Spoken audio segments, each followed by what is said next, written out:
আমার নবী যখন দুনিয়ার জমিনে নাই, বিশ্ব নবীর যখন ওয়াফাত হয়ে গেছেন, আল্লাহর নবীর পরবর্তী জামানা হযরত আবু বকরের জামানা যখন খেলাফ হয়ে গেল, রে বন্ধু আবু বকরের খেলাফতের দায়িত্ব সময় শেষ হয়ে যাওয়ার পর হযরত ওমর ইবনুল খাত্তাব রাদিয়াল্লাহু তাআলা আনহুর খেলাফতের দায়িত্ব সময় হযরত ওমর রাদিয়াল্লাহু তাআলা আনহু চতুর্দিকে যখন ইসলামের দাওয়াতটা পৌঁছাইতেছিল, রে বন্ধু ওমর তো সাহসী একজন মানুষ, সব জায়গায় ইসলামের দাওয়াতটা যখন প্রচার করতেছে, চতুর্দিক দিয়ে যখন মুসলমানের জয় জয় ধ্বনির আওয়াজগুলা শোনা যায়, রে বন্ধু তৎকালীন জামানায় বর্তমান ইতালির রাজধানী রোমবাসীর বিরুদ্ধে হযরত ওমর রাদিয়াল্লাহু তাআলা আনহু একটা চিঠি লিখলেন। রে বন্ধুরে, রোমবাসীর সম্রাট কায়সারের কাছে হযরত ওমর রাদিয়াল্লাহু তাআলা আনহু একটা চিঠি লেখা, চিঠির মধ্যে লিখে দিয়েছেন, এরা রোমবাসীর সম্রাট কায়সার, তুমি নাকি আল্লাহ মানো না, তুমি নাকি কোরআন মানো না, তুমি নাকি নবী মানো না, তুমি নাকি আল্লাহ রাব্বুল আলামিনের আইন মানো না, তুমি নাকি গাছের পূজা করো, তুমি নাকি মাছের পূজা করো, তুমি নাকি বাতাসের পূজা করো। এরা রোমবাসীর সম্রাট কায়সার, আমি মদিনার থেকে ওমর তোমার জন্য একটা চিঠি লিখলাম, আজকের পর থেকে গাছের পূজা বাদ দিয়া, মাছের পূজা বাদ দিয়া, আগুনের পূজা বাদ দিয়া, সূর্যের পূজা বাদ দিয়া এক আল্লাহর ইবাদত যদি কবুল করে না নাও, আল্লাহর কোরআন যদি মেনে না নাও, আমি ওমর ওয়াদা দিয়া জানাইয়া দিলাম, আমি ওমর তোমার বিরুদ্ধে আমি এই মদিনা থেকে যুদ্ধ ঘোষণা করব। একটা বান্দার জবান বন্ধ নয়, ঈমানি আওয়াজ নিয়ে চিল্লায় এখন সুবহানাল্লাহ। রে বন্ধু, হযরত ওমর রাদিয়াল্লাহু তাআলা আনহুর চিঠি পাওয়ার পর রোম সম্রাট দুইটা লোক পাঠায় দিছে ওমরের ব্যাপারে জানার জন্য। ওই দুইটা লোক কাইসা তাকাইয়া তাকাইয়া দেখে ওমরের কোনো রাজপ্রাসাদ নাই, ওমরের কোনো সংসদ ভবন নাই, রে বন্ধু ওমরের ফাইল পত্র রাখার জন্য একটা ফাইলের ব্যবস্থাও নাই। হযরত ওমর তো এমন মানুষ, রাষ্ট্রের উটটা হারাইয়া যাওয়ার কারণে হযরত ওমর নিজে যাইয়া উট তালাশ করে। ওমর তো এমন নির্ভয় একজন মানুষ, নিজে গাছের নিচে এনি টাইম নিজের হাতটা শীতানে দিয়া ঘুমায় যায়। রে বন্ধু, এই মানুষগুলা যখন হযরত ওমরের বিরুদ্ধে যাইয়া, রে বন্ধু এই দুইটা লোক যখন ওই রোম সম্রাট পর্যন্ত চলে গেছে, কায়সার পর্যন্ত যাইয়া কায়সার রে ডাক দাও, রে রোম সম্রাট,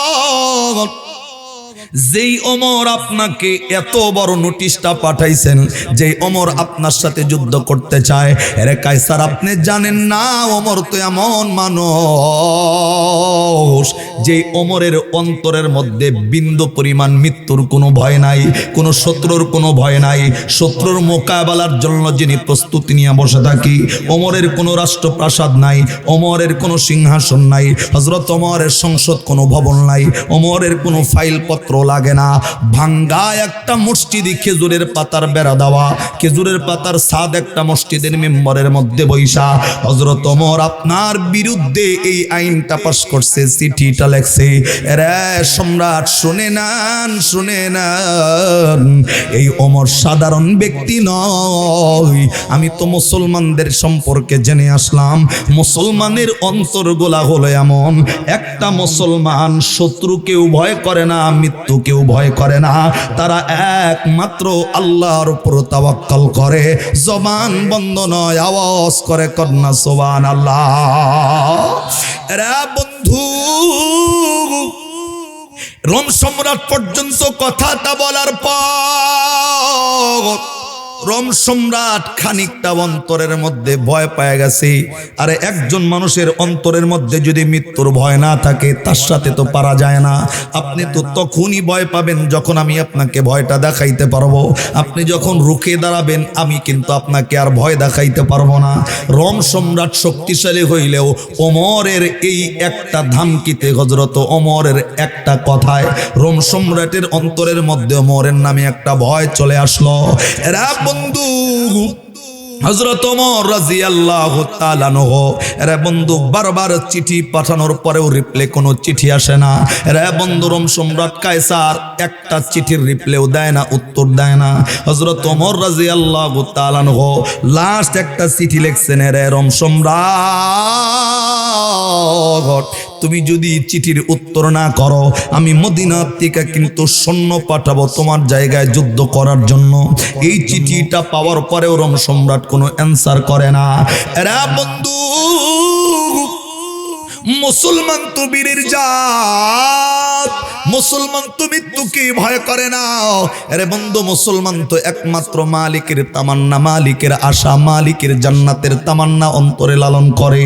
আরে বন্ধুরে হযরত ওমর রাদিয়াল্লাহু তাআলা আনহু যখন বলেছেন যুদ্ধ ঘোষণা করার জন্য আমি লোক পাঠাবো, রোম সম্রাট কায়সার তারপরেও কোনো রিপ্লাই করলেন না। হযরত ওমর রাদিয়াল্লাহু তাআলা আনহু এই কালেমার দাওয়াতটা প্রচার করার জন্য, এটাকে আরো প্রসারিত করার জন্য মদিনা থেকে একজন নয়, দুইজন নয়, মাত্র 50 থেকে 60 জন সৈন্য মুসলমান নির্ধারণ করে। রে বন্ধু 60 থেকে 50 থেকে 60 জন মুসলমান একত্রিত কইরা তাদের একটা দল গঠন কইরা পুরা একটা দেশের বিরুদ্ধে হযরত ওমর পাঠায়া দিল। রে 50 থেকে 60 জন মুসলমান রোম সম্রাট কায়সারের এলাকায় যাবি, ওদের সৈন্যদের সাথে যুদ্ধ করবি, ওই জায়গায় ইসলামের দাওয়াতটা প্রচার করবি। জবান বন্ধ নয়, আওয়াজ করে কোন সুবহানাল্লাহ। পুরা একটা দেশের বিরুদ্ধে মাত্র লোক পাঠাইছে 50 থেকে 60 জন।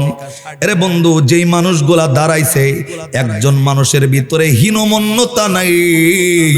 হুজুর পুরা দেশের বিরুদ্ধে মাত্র 60 জন মানুষ কেমনে যুদ্ধ করব, পুরা জাতির বিরুদ্ধে কেমনে 50 জন মানুষ যুদ্ধ করব।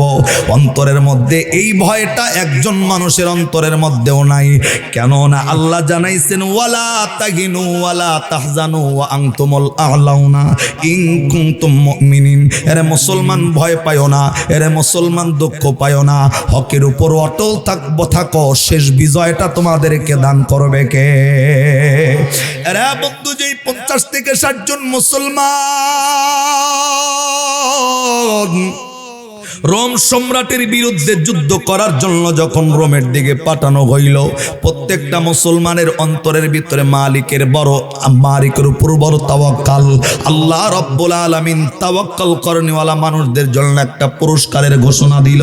আরে বন্ধু ইনায়েতপুরের কোন মানুষ যদি আল্লাহর উপর তাওয়াক্কাল করে, আল্লাহ পবিত্র কোরআনে সূরা হামিম সিজদা কোরআনের 24 নম্বর পারার 19 নম্বর পৃষ্ঠার 3 নম্বর লাইনের 30 নম্বর আয়াতে আল্লাহ রব্বুল আলামিন ডেকে ডাক দিয়া বলেন, ইন্নাল্লাযীনা ক্বালু রাব্বুনাল্লাহ সুম্মা ইসতাকামু তাতানাজ্জালু আলাইহিমুল মালাইকাতু আল্লা তাখাফু ওয়া লা তাহজানু ওয়া আবশিরু বিল জান্নাতিল্লাতী কুনতুম তুআদুন।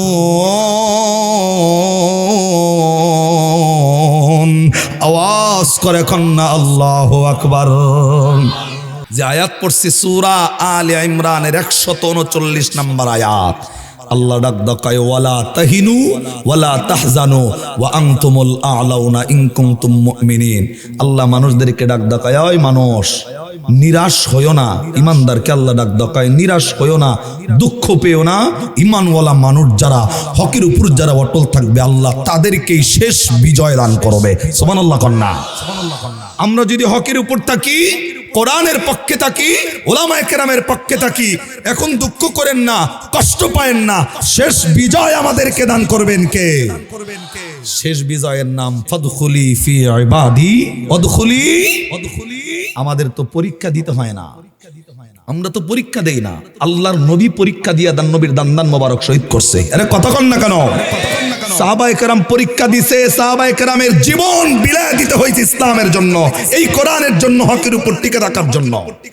হযরত বেলাল রাদিয়াল্লাহু তাআলা আনহু ইসলাম ধর্ম গ্রহণ করার দিন থেকে নিয়া ওই যে শরীরের পোশাক পরিচ্ছেদ কইলা উত্তপ্ত গরম বালির মধ্যে এমনে চার পাও হাত দুই দিকে ছড়াইয়া দিয়া এমনে তাকে পেরাক মারা হইছে, গরম উত্তপ্ত বালুর মধ্যে তাকে শোয়া রাখছে। খালি ডাকদা কইছে তরে মাফ করে দিমু, খালি জবান দিয়া কালেমা ছেড়া দে, নবী ছেড়া দে, আল্লাহ ছেড়া দে। বেলাল ডাকদা কয় জীবন দিতে রাজি আছি, বাতিলের কাছে মাথা নত করতে রাজি নাই। কতক্ষণ ঠিক না ব্যাটি? হযরত বেলালের শরীরের মধ্যে চামড়া গুলা ফসকা পড়ে যাইতেছিল, কিন্তু বেলাল ইসলাম ছাড়ে নাই, কোরআন ছাড়ে নাই, ঈমান ছাড়ে নাই, ঈমান বিক্রি করে নাই। এটাই হলো একজন ঈমানের বৈশিষ্ট্য। কতক্ষণ ঠিক না ব্যাটি? সম্মানিত ভাই, একটু মনোযোগ লাগান। আমি বিস্তারিত না যায় ডাইরেক্ট আলোচনা। আল্লাহর নবী দুনিয়ার থেকে বিদায় হওয়ার পর হযরত আবু বকরের খেলাফতের জিন্দেগি যখন শেষ, হযরত ওমর রাদিয়াল্লাহু তাআলা আনহুর খেলাফতের জিন্দেগি যখন শুরু, আল্লাহর নবীর সাহাবী হযরত ওমর ইবনুল খাত্তাব শুধুমাত্র টাঙ্গাইল জেলার মন্ত্রী ছিল না, বাংলাদেশের মন্ত্রী নয়, 36টা রাষ্ট্রের মন্ত্রীর দায়িত্ব পালন করছেন হযরত ওমর। একবার সুবহানাল্লাহ কম। কয়টা রাষ্ট্র? আজকে আমি মেম্বার হওয়ার লগে লগে, চেয়ারম্যান হওয়ার লগে লগে আমার পিছনে 9 গাড়ি আর সামনে 10 গাড়ি। অবস্থা এমন আমার কেন? আমার ভিতরে একটা ভয় আছে। কেন? কারণ আমি দুর্নীতিবাজদের মধ্যে সেরা। আমার ভিতরে ভয় আছে। আমি রাস্তায় একা চলতে পারি না, আমার ভিতরে দুর্বলতা আছে। আরে কতক্ষণ না? ওমর 36টা রাষ্ট্রের প্রেসিডেন্ট। ওমরের ব্যাপারে আলোচনা। হযরত ওমর রাদিয়াল্লাহু তাআলা আনহু বর্তমান ইতালির রাজধানী যেটাকে বলা হয় রোম, বর্তমান ইতালির রাজধানী। হযরত ওমর রাদিয়াল্লাহু মানে তৎকালীন জামানায় সবচেয়ে পৃথিবীতে শক্তিশালী রাষ্ট্র ছিল এই রোম রাষ্ট্র। হযরত ওমর রাদিয়াল্লাহু তাআলা আনহু যখন তার হাতে খেলাফতের দায়িত্ব আসছেন, হযরত ওমর রাদিয়াল্লাহু তাআলা আনহু মদিনার মসজিদে বয়া বয়া রোমবাসীর সম্রাটের নাম কায়সার, এই রোমবাসীর সম্রাটের কাছে একটা চিঠি লিখছেন। আমি মদিনার থেকে ওমর বলছি, তুমি নাকি আল্লাহ মানো না, নবী মানো না, কোরআন মানো না, তুমি নাকি গাছের পূজা, মাছের পূজা, আগুনের পূজা, বাতাসের পূজা করো। আমি ওমর তোমার কাছে চিঠি লিখলাম, আগুনের পূজা বাদ দাও, গাছের পূজা বাদ দাও, মাছের পূজা বাদ দাও, সূর্যের পূজা বাদ দাও, চন্দ্রের পূজা বাদ দিয়া এক আল্লাহর গোলামি করো। যদি মেনে নাও আমার পক্ষ থেকে তোমার জন্য সাধুবাদ, আর তুমি যদি মেনে না নাও, আমি ওমর এই মদিনার মসজিদ থেকে আমি ঘোষণা দিলাম, আমি ওমর তোমার লগে যুদ্ধ ঘোষণা করবো। একবার সুবহানাল্লাহ কন্যা। সবচাইতে ক্ষমতাধারী রাষ্ট্র রোম সম্রাটের বিরুদ্ধে হযরত ওমরের লেখা চিঠি। হযরত ওমর যখন কথা বলতেন মসজিদের মেম্বারে বসে, কাফের বেঈমানগুলা হযরত ওমরের কথাগুলা কান পর্যন্ত যাওয়ার সাথে সাথে থরথর করে কাঁপতো। সুবহানাল্লাহ কন্যা। ওমর রাদিয়াল্লাহু তাআলা আনহুর ব্যাপারে যখন চিঠিটা লিখছেন রোম সম্রাট পর্যন্ত, যখন চিঠিটা চলে গেছে, রোম সম্রাট ডাক কয় ওমর কেডা? যে বেটা আমারে মানে সরাসরি এরকম ভাবে হুঁশিয়ারি জানায়, আমার সাথে যুদ্ধ ঘোষণা করতে চাই, ওমর কে? এই দিক তাকান। ওমরের ব্যাপারটা জানার জন্য রোম সম্রাট 2টা লোক পাঠাইছে সেই ইতালির রাজধানী থেকে মদিনায়। সুবহানাল্লাহ কোন? কয়জন লোক? 2 জন লোক পাঠাইছে হযরত ওমর, ওমরের জন্য, ওমর দেখার জন্য ওমর কে, কি এমন ব্যক্তি, কি তার সৈন্যবর্ণ, কি তার পরিচয়, তার কতগুলা সংসদ ভবনে কতগুলা ফাইল আছে, সংসদ ভবনে কতগুলা ওই মানুষ মারা ট্যাঙ্ক আছে, কতগুলা রাইফেল আছে, বন্দুক আছে, অস্ত্র আছে, সৈন্য কত জিনিসগুলা দেখার জন্য রোম সম্রাটের পক্ষ থেকে 2টা লোক আসছে মদিনায় ওমরের খবর নেওয়ার লিগা। ওমর যেই মসজিদে বসে এই সিডিটা লিখছে, ওই জামানার ওমরের মসজিদ খেজুরের পাতার বেড়া দেওয়া, খেজুরের পাতার ছাদ। সুবহানাল্লাহ কইলেন না? খেজুরের পাতার বেড়া দেওয়া মসজিদে বইয়া হযরত ওমর এই সিডি লিখছেন, আর রোম সম্রাটের খবর হয়ে গেছে গা যে ওমর কেডা। একটু খেয়াল করেন কথাগুলা। আল্লাহ বিজয় মুসলমানদেরকে কেমনে দান করেন। হযরত ওমর রাদিয়াল্লাহু তাআলা আনহু কথাগুলা লেখার পর রোম সম্রাট থেকে 2টা লোক পাঠাইছেন যে ওমরের খবর নিয়ে আয়, ওমর কে, মদিনায় এমন ওমর কে আছে, তার ফাইলপত্র দেখায়া, তার অস্ত্র কতগুলো আছে দেখা। 2টা লোক আসছে। মর্তেমর ওমর রাদিয়াল্লাহু তাআলা আনহু সেই দিন সকালবেলায় মানে খালিফায়ে বেরোইছে। উনার মানে রাষ্ট্রের 2টা উট হারাইছে, রাষ্ট্রের 2টা উট, ওমরের ব্যক্তিগত উট না, রাষ্ট্রের উট। যেমন আমাদের বাংলাদেশের সরকার প্রধান যে আছেন, সরকার যিনি হবেন, এই রাষ্ট্র ব্যক্তিগত আপনার আমার সম্পদ ছাড়া যত সম্পদ আছে সব কিন্তু সরকারি সম্পদ। কতক্ষণ না? তো হযরত ওমরের রাষ্ট্রের 2টা উট হারাইছেন। হযরত ওমর রাদিয়াল্লাহু তাআলা আনহু ফজরের নামাজের পর এই উট তালাশ করার জন্য হযরত ওমর নিজে বের হইছে 36টা রাষ্ট্রের প্রেসিডেন্ট। একবার সুবহানাল্লাহ কন্যা। আমগো এলাকার মেম্বারের ছাগলও যদি হারায়, মেম্বার খুঁজতে যায় না, মেম্বার তালাশ করতে যায় না, যাইলো চহিদার পাঠায় দেয়, তাই কোনে 2.5 যা খুঁজে নিয়ে আয়। কথা কন না। কিন্তু ওমরের নিজের ব্যক্তিগত উট না, রাষ্ট্রের উট হারাইছে। ওমর নিজে বেরোইছে খালিফায়, হাঁটতে হাঁটতে ওসমানের বাড়ির সামনে দিয়ে রওনা হইছে। চলে যাবা, দোয়া করো।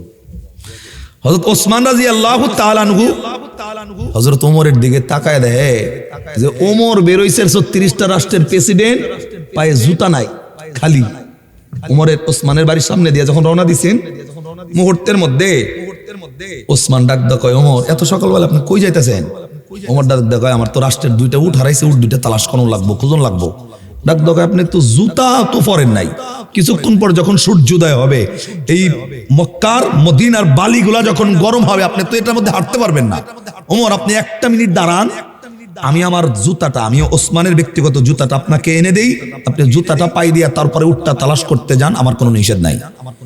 হযরত ওমর দাঁড়ায় ডাক দা কয়, ওসমান তুমি যদি তোমার ভিতরের তোমার জুতাটা আইনা আমারে দাও, আমি এতটুকু সময় যদি আমার জুতার জন্য অপেক্ষা করি, আর এর মধ্যে যদি রাষ্ট্রের উটটা হারায় যায়, কিয়ামতের ময়দানে আল্লাহ যদি আমার জায়গায়, ওমর নিজের পায়ে গরম লাগবে, লিগা জুতার লিগা দাঁড়ায় থাইকা রাষ্ট্রের উট হারাইছো, এই উটের হিসাব দিয়া জান্নাতে যাওয়া লাগবে।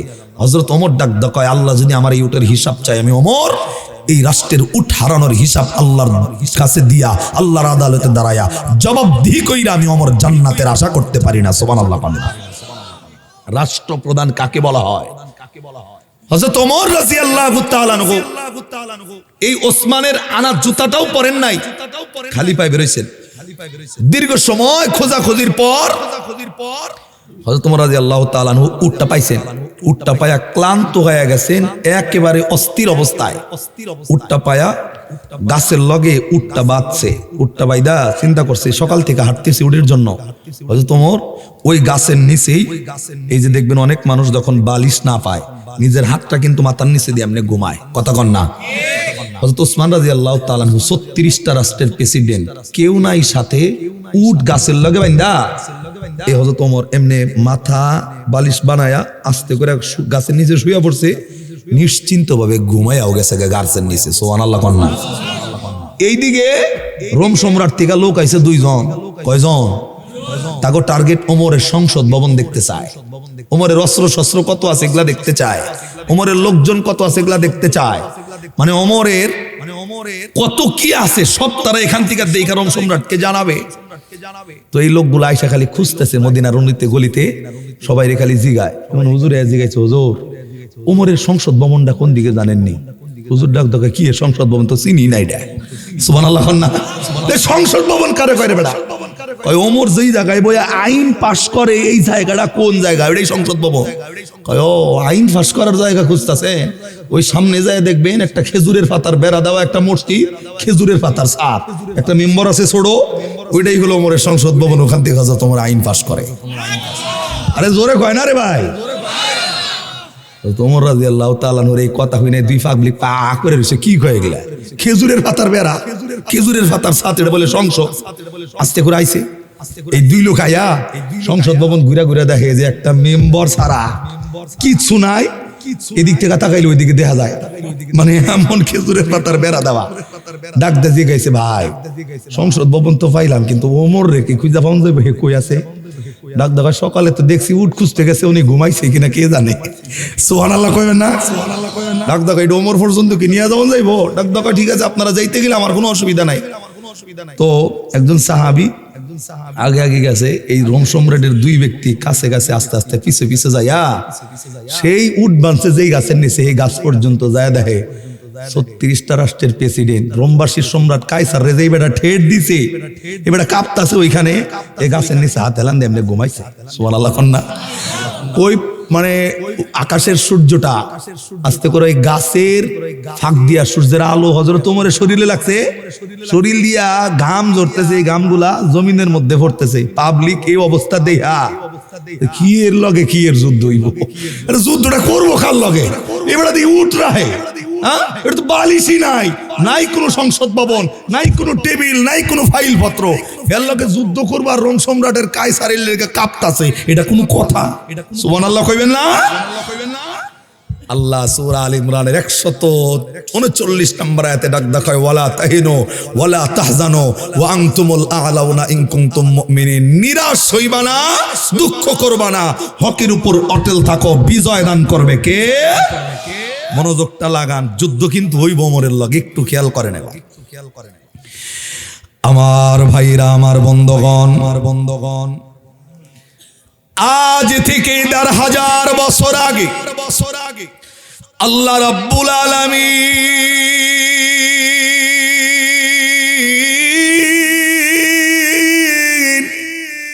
একটা পবিত্র কোরআনুল কারীম নাযিল কইরা দিয়া, আল্লাহ এই পবিত্র কোরআনে 30টা পারা 114টা সূরা আল্লাহ রাব্বুল আলামিন নাযিল করে। এই কোরআনের অন্যতম একটা সূরা, যেই সূরার নাম সূরা আলে ইমরান। এটা কোরআনের 4 নাম্বার পারার 6 নাম্বার পৃষ্ঠার 12 নাম্বার লাইনের 139 নাম্বার আয়াত। আল্লাহ মুমিনদের জন্য এই আয়াতটা নাযিল করে। আল্লাহ মুমিনদের অন্তরের মধ্যে সাহস যোগাইছেন। আল্লাহ রাব্বুল আলামিন মুমিনদেরকে নিরাশ হইতে মানা করছেন। আল্লাহ যে মুমিনের সঙ্গে আছে আল্লাহ রাব্বুল আলামিন জানাইছেন। আল্লাহ রাব্বুল আলামিন এই সূরা আলে ইমরানের 139 নম্বর আয়াত আল্লাহ রাব্বুল আলামিন নাযিল করে বলেন, ওয়ালা তাহিনু ওয়ালা তাহজানু ওয়া আনতুমুল আ'লাউনা ইন কুনতুম মুমিনিন।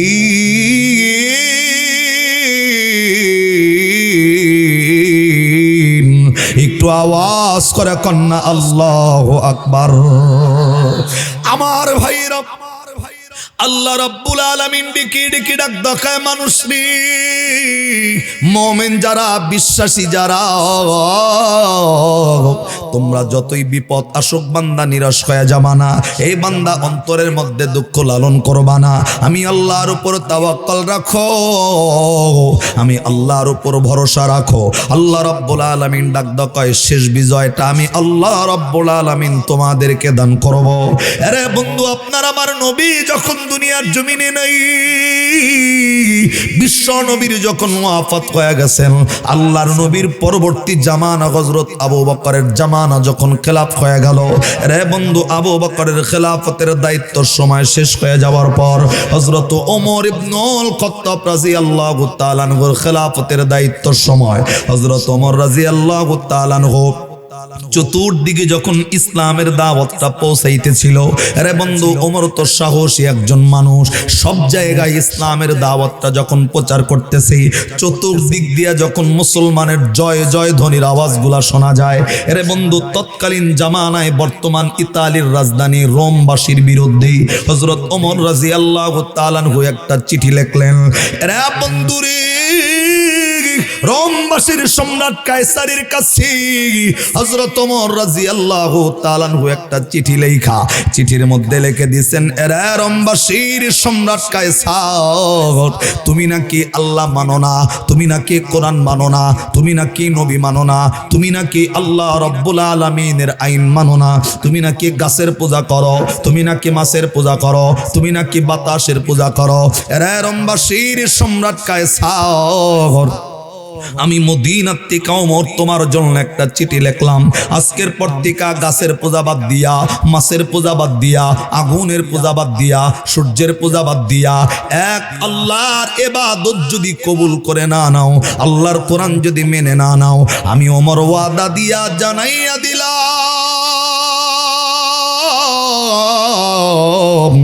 আমি ওমর তোমার বিরুদ্ধে আমি এই মদিনা থেকে যুদ্ধ ঘোষণা করব।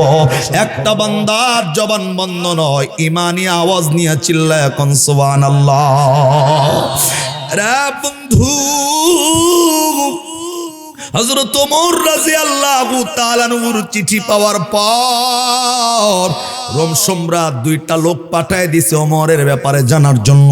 ওই দুইটা লোক কাইসা তাকাইয়া দেখে ওমরের কোনো রাজপ্রাসাদ নাই, ওমরের কোনো সংসদ ভবন নাই। রে বন্ধু, ওমরের ফাইল পত্র রাখার জন্য একটা ফাইলের ব্যবস্থাও নাই। হযরত ওমর তো এমন মানুষ, রাষ্ট্রের উটটা হারাইয়া যাওয়ার কারণে হযরত ওমর নিজে যাইয়া উট তালাশ করে। ওমর তো এমন নির্ভয় আলা একজন মানুষ, নিজে গাছের নিচে এনি টাইম নিজের হাতটা শীতানে দিয়া ঘুমায় যায়। রে বন্ধু, এই মানুষগুলা যখন হযরত ওমরের বিরুদ্ধে যাইয়া, রে বন্ধু, এই দুইটা লোক যখন ওই রোম সম্রাট পর্যন্ত চলে গেছে, কাইসার পর্যন্ত যাইয়া কাইসার রে ডাক দকারে রোম সম্রাট, যেই ওমর আপনাকে এত বড় নোটিশটা পাঠাইছেন, যেই ওমর আপনার সাথে যুদ্ধ করতে চায়, আরে কাইসার আপনি জানেন না ওমর তো এমন মানুষ যে ওমরের অন্তরের মধ্যে বিন্দু পরিমাণ মৃত্যুর কোনো ভয় নাই, কোনো শত্রুর কোনো ভয় নাই।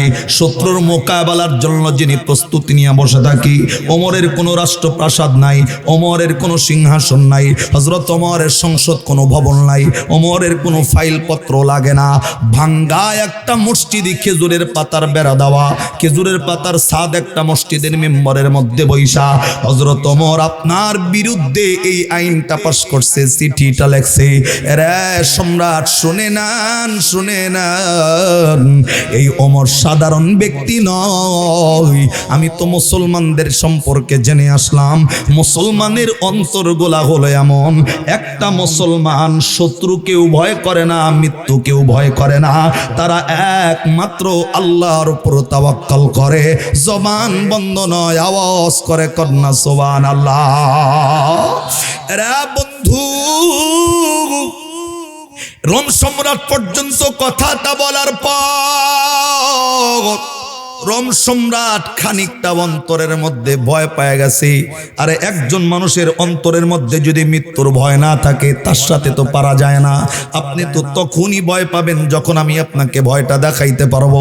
আপনি যখন রুখে দাঁড়াবেন, আমি কিন্তু আপনাকে আর ভয় দেখাইতে পারবো না। রোম সম্রাট শক্তিশালী হইলেও ওমরের এই একটা ধামকিতে, হযরত ওমরের একটা কথায় রোম সম্রাটের অন্তরের মধ্যে ওমরের নামে একটা ভয় চলে আসলো।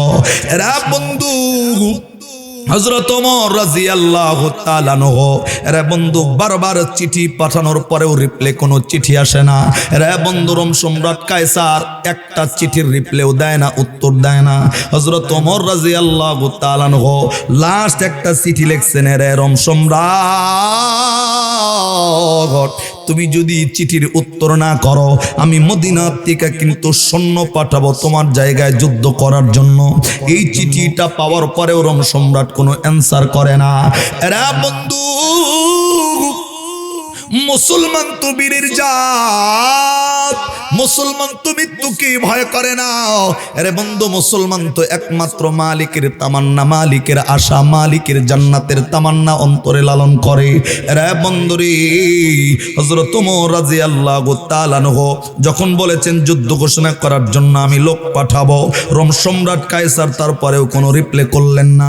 হযরত ওমর রাদিয়াল্লাহু তাআলা আনহু এই কালেমার দাওয়াতটা প্রচার করার জন্য, এটাকে আরো প্রসারিত করার জন্য মদিনা থেকে একজন নয়, দুইজন নয়, মাত্র 50 থেকে 60 জন সৈন্য মুসলমান নির্ধারণ করে। রে বন্ধু, 60 থেকে 50 থেকে 60 জন মুসলমান একত্রিত কইরা তাদের একটা দল গঠন কইরা পুরা একটা দেশের বিরুদ্ধে হযরত ওমর পাঠায় দিল। রে 50 থেকে 60 জন মুসলমান রোম সম্রাট কায়সারের এলাকায় যাবি, ওদের সৈন্যদের সাথে যুদ্ধ করবি, ওই জায়গায় ইসলামের দাওয়াতটা প্রচার করবি, জবান বন্ধ নয়, আওয়াজ করে কোন সুবহানাল্লাহ। পুরা একটা দেশের বিরুদ্ধে মাত্র লোক পাঠাইছে 50 থেকে 60 জন। এরে বন্ধু, যেই মানুষগুলা দাঁড়াইছে, একজন মানুষের ভিতরে হীনমন্যতা নাই, হুজুর পুরা দেশের বিরুদ্ধে মাত্র 60 জন মানুষ কেমনে যুদ্ধ করব, পুরা জাতির বিরুদ্ধে কেমনে 50 জন মানুষ যুদ্ধ করব। অন্তরের মধ্যে এই ভয়টা একজন মানুষের অন্তরের মধ্যেও নাই। কেন না আল্লাহ জানাইছেন ওয়ালা তাগিনু ওয়ালা তাহজানু ওয়া আনতুমুল আ'লাউনা ইন কুনতুম মুমিনিন। এরে মুসলমান ভয় পায়ো না, এরে মুসলমান দুঃখ পায়ো না, হকের উপর অটল থাকো, শেষ বিজয়টা তোমাদেরকে দান করবে কে? এরা বন্ধু যেই 50 থেকে 60 জন মুসলমান রোম সম্রাটের বিরুদ্ধে যুদ্ধ করার জন্য যখন রোমের দিকে পাঠানো হইল, প্রত্যেকটা মুসলমানের অন্তরের ভিতরে মালিকের উপর বড় তাওয়াক্কাল। আল্লাহ রাব্বুল আলামিন তাওয়াক্কাল করনেওয়ালা মানুষদের জন্য একটা পুরস্কারের ঘোষণা দিল। আরে বন্ধু, ইনায়েতপুরের কোন মানুষ যদি আল্লাহর উপর তাওয়াক্কাল করে, আল্লাহ পবিত্র কোরআনে সূরা হামিম সেজদা কোরআনের 24 নম্বর পারার 19 নম্বর পৃষ্ঠার 3 নম্বর লাইনের 30 নম্বর আয়াতে আল্লাহ রব্বুল আলামিন ডেকে ডাক দিয়া বলেন, ইন্নাল্লাযীনা ক্বালু রাব্বুনাল্লাহ সুম্মা ইসতাকামু তাতানাজ্জালু আলাইহিমুল মালাইকাতু আল্লা তাখাফু ওয়া লা তাহজানু ওয়া আবশিরু বিল জান্নাতিল্লাতী কুনতুম তুআদুন। আওয়াজ করে কন্না আল্লাহু আকবার। আল্লাহ রাব্বুল আলামিন পবিত্র কোরআনে সূরার নাম সূরা হামিম সেজদা কোরআনের 24 নম্বর পারার 19 নম্বর পৃষ্ঠার 3 নম্বর লাইনের 30 নম্বর আয়াত আল্লাহ রাব্বুল আলামিন ডাক কয়, ইন্নাল্লাযীনা ক্বালু রাব্বুনাল্লাহ, যারা বিশ্বাস করবে পালনকর্তা, রিজিক দাতা, হায়াত দাতা, মউত দাতা আল্লাহ, সুম্মা ইসতাকামু, এই কথার উপর যারা মৃত্যু পর্যন্ত অটল থাকবে, আল্লাহ রাব্বুল আলামিন ডাক কয়, তাতানাজ্জালু আলাইহিমুল মালাইকা, আমি আল্লাহ তাদের জন্য একদল ফেরেশতা আসমান থেকে পাঠাবো। এই ফেরেশতা ঈসা বলবে, আল্লাহ তাখাফু, কোনো ভয় নাই, ওয়ালা তাহজানু, কোনো চিন্তা নাই, ওয়া আবশিরু বিল জান্নাতিল্লাতী কুনতুম তুআদুন, আল্লাহর উপর তাওয়াক্কাল করার কারণে আল্লাহ তোমাদের জন্য জান্নাতটাকে প্রস্তুত করে রাখছে। আওয়াজ করে কোন সুবহানাল্লাহ। এই আর জোরে কোন জোরে। তাহলে বলেন তাওয়াক্কাল করতে হবে কার? আর চিল্লা জোরে বলেন। আল্লাহ বলেন, এনায়েতপুরের মানুষ রাস্তায় হাঁটতে গিয়া যদি পায়ের স্যান্ডেলের ফিতা ছিঁড়া যায়, কারো কাছে সাহায্য চাইবা না, এই স্যান্ডেলের ফিতাটাও সাহায্য চাও কার? আল্লাহ পারেনি? পারে না? আল্লাহ পারেনি স্যান্ডেলের ফিতাটা সাহায্য করতে পারে কিনা? ইব্রাহিম নবীর খবর জানি আমরা, আগুনে পড়তেছিল, মানে আগুনে পড়বে, নমরুদের আগুনে। জিবরাইল কানে কানে ডাক কয়, হুজুর আপনি কি জানেন আপনি নমরুদের আগুনে পড়তেছেন, যে আগুনের উপর দিয়া 70 মাইল উপর দিয়া পাখি উড়ে যাবার পারে না? আল্লাহর নবী ইব্রাহিম আলাইহিস সালাম ডাক কয়, হ্যাঁ জানি। কয়, হুজুর আপনি আমার কাছে সাহায্য চান। আমারে আল্লাহ 600 পাখা দিছে, এক পাখার বাড়ি দিয়ে আমি নমরুদের আগুন নিভাই দিব।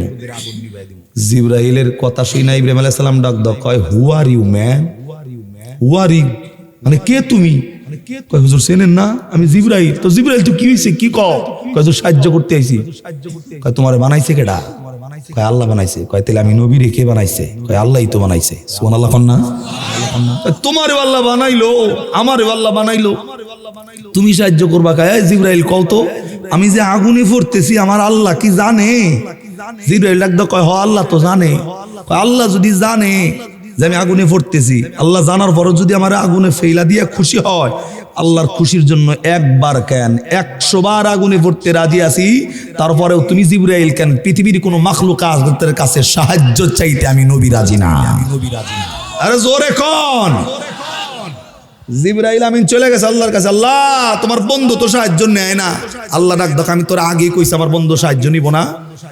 এখন যখন সাহায্য নেয় নাই, সাথে সাথে আল্লাহ এই আগুনের দিকে তাকায়া আগুন রে ডাক কয়, কুলনা ইয়া না রুকুনি বারদাও ওয়া সালামান আলা ইব্রাহিম।